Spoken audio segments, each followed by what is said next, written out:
Hai guys, perkenalkan nama saya Eka. Saya baru pertama kali buat YouTube channel. Saya kan sukanya ngoceh ya, hehe. Daripada ocehin tetangga. Nah, saya tiba-tiba berpikir ingin membuat channel YouTube yang insya Allah bisa bermanfaat buat semuanya. Khususnya untuk yang sudah subscribe dan follow aku ya. Karena aku insya Allah akan berbagi tips dan saran untuk kalian semua. Dan semoga kalian suka. Berita yang pertama yang ingin aku bahas adalah anak penggal ayah kandung di Lampung. Berita ini aku baca di IG, Twitter, Facebook, dan CNN Indonesia. Kejadian ini berada di Desa Sendang Rejo, Kecamatan Sendang Agung, Kabupaten Lampung Tengah. Terjadi pada 11 Maret 2021. Pelaku bernama Kuku Priyo Waskito, umur 25. Sedangkan korbannya itu ayah pelakunya sendiri yang bernama Slamet Rianto, umur 69 tahun, dan istri korban bernama Ningsih, 55 tahun. Nah, jadi kejadiannya gini. Orang tuanya itu baru pulang dari sawah. Nah, lalu anaknya itu si pelaku. Anaknya ya, yang pelaku itu dia meminta izin sama orang tuanya untuk menikah. Tetapi orang tuanya itu tidak mengizinkan. Nah, tidak dijelaskan sih ini tidak mengizinkannya karena apa gitu ya. Belum ada informasi lebih lanjut lagi. Mungkin anaknya itu sakit hati atau kecewa ya. Nah, tiba-tiba ibunya ke kamar mandi untuk membilas badan, kan dia habis dari sawah kotor gitu ya, maksudnya kakinya, badannya kotor. Nah, sedangkan ayahnya itu sedang berada di belakang rumahnya, lagi duduk begitu ya. Nah, tiba-tiba anaknya itu, si pelaku ini nih, bawa golok ke ayahnya. Nah, usut punya usut, katanya sih anaknya itu sempat meminta maaf sama ayahnya. Nah, aku nggak tahu nih, ini minta maafnya karena mau membacok apa mau meminta maaf karena tadi sudah izin dengan nada keras atau gimana. Jadi belum tahu lagi nih informasinya. Nah, setelah itu ayahnya itu tiba-tiba tuh digorok sama anaknya sendiri. Nah, tapi ibunya itu pas di kamar mandi itu dengar suara gaduh-gaduh gitu. Nah, terus ibunya merasa gimana gitu ya, mungkin ini apa gitu ya.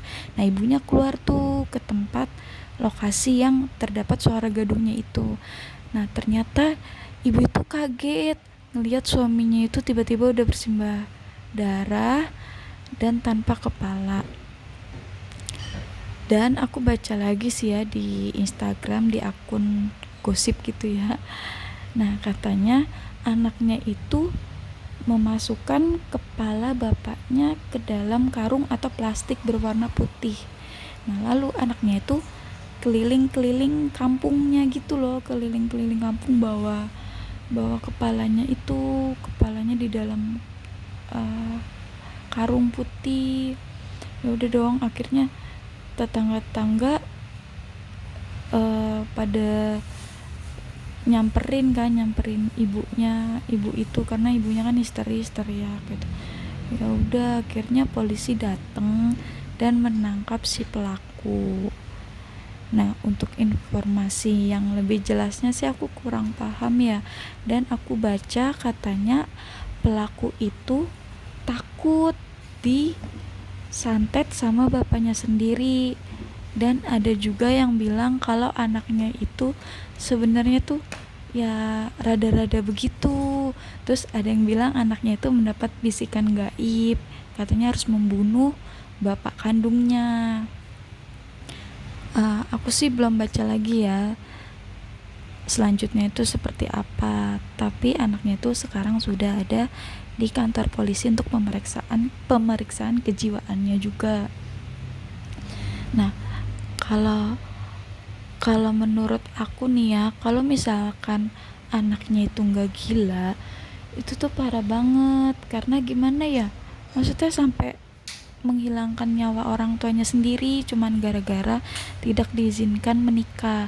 Menurut aku orang tua itu, misalkan kita izin nih tapi orang tua nggak ngizinin, nah itu tuh berarti orang tua tahu buat kebaikan anaknya itu.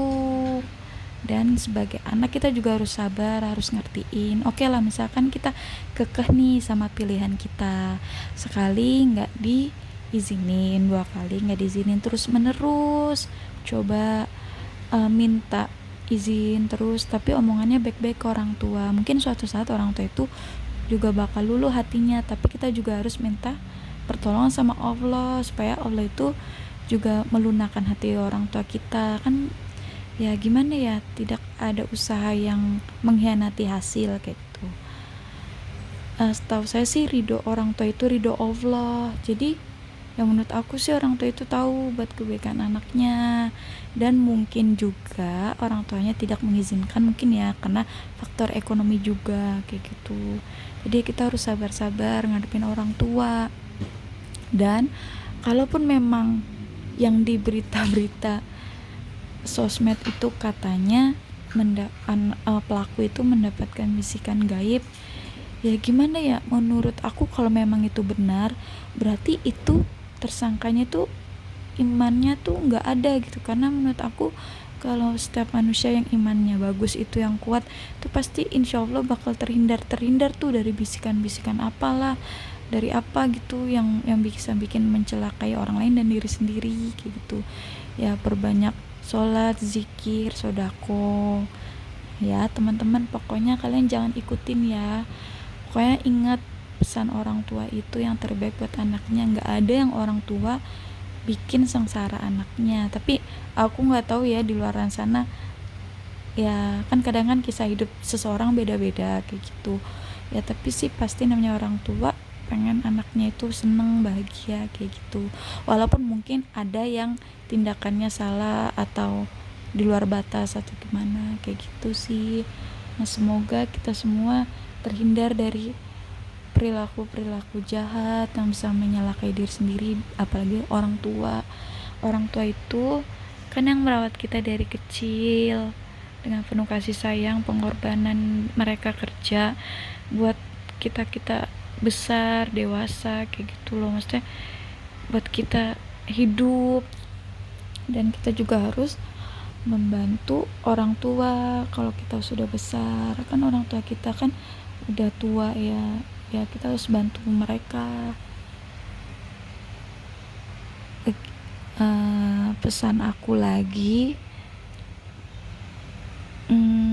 kalau kita mau melakukan tindakan itu harus dipikir dulu dampaknya itu seperti apa buat kita dan orang lain kayak gitu. Misalkan kita mau berbuat jahat nih, kita harus pikir dulu, aduh kalau gue berbuat jahat kayak gini nanti gue masuk penjara, nanti gue dosa kayak gitu. Jadi kita harus berpikir panjang dampaknya itu buat kita tuh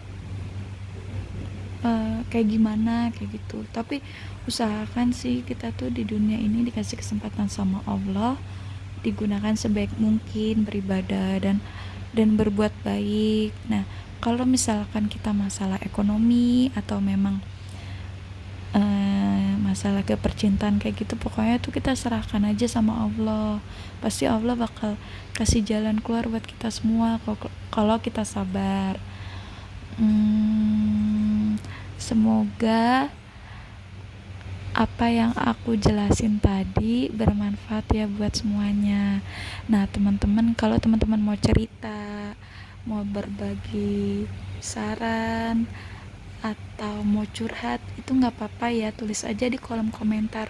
Nanti insya Allah aku bacain dan kita kasih tips dan trik bareng-bareng ya.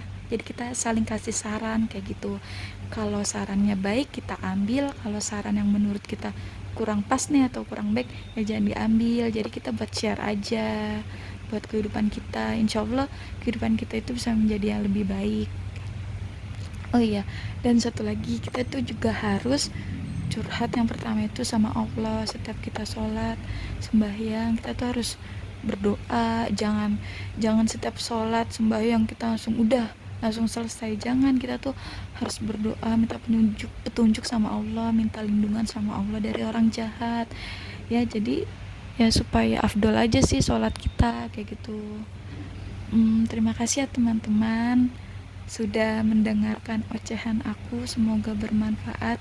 Jangan lupa follow ya dan subscribe.